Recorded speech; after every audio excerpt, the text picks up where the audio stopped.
Growing tension in Ukraine tonight as the investigation into what happened to that ill-fated Malaysian Airlines plane stalls. Pro-Russian rebels are asserting their authority over the crash site, and that's prompting an angry response from Canada. Prime Minister Stephen Harper pointing the finger squarely at Russia in a rare newspaper editorial today, saying there can be no weakening of our resolve to punish the Putin regime through threatening the peace and security of Eastern and Central Europe. Today, the final plane load of remains from that downed flight arrived in Amsterdam, and that's where we join our Shirley Ingle again tonight. Shirley. Randine, 38 more coffins containing the remains of MH17 victims touched down here in Holland today, the last of the bodies recovered from the crash site so far.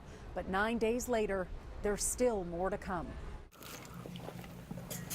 George Dachinsky and his wife Angela just had to see it for themselves. The farmers' fields in eastern Ukraine where their beloved daughter Fatima died.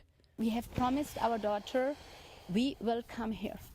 The first family members to visit the crash site, they're defying warnings about coming to unsecured rebel-held territory still under siege.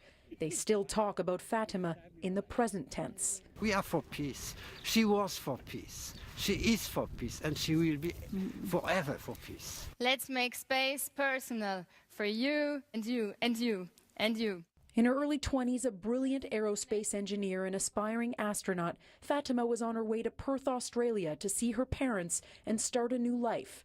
She had missed an earlier flight because of work.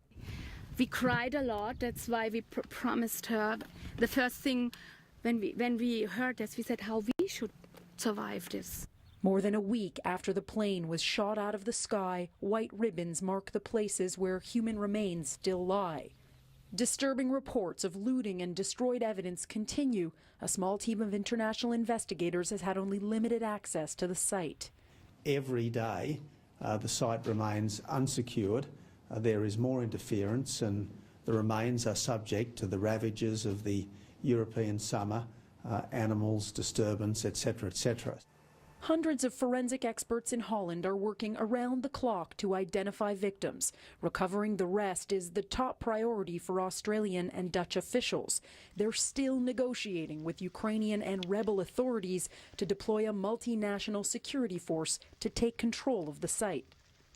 The Malaysian Prime Minister is expected here next week to meet with his Dutch counterpart to plan the deployment of 30 investigators to the scene. But those security officers need to be in place for them to do their work.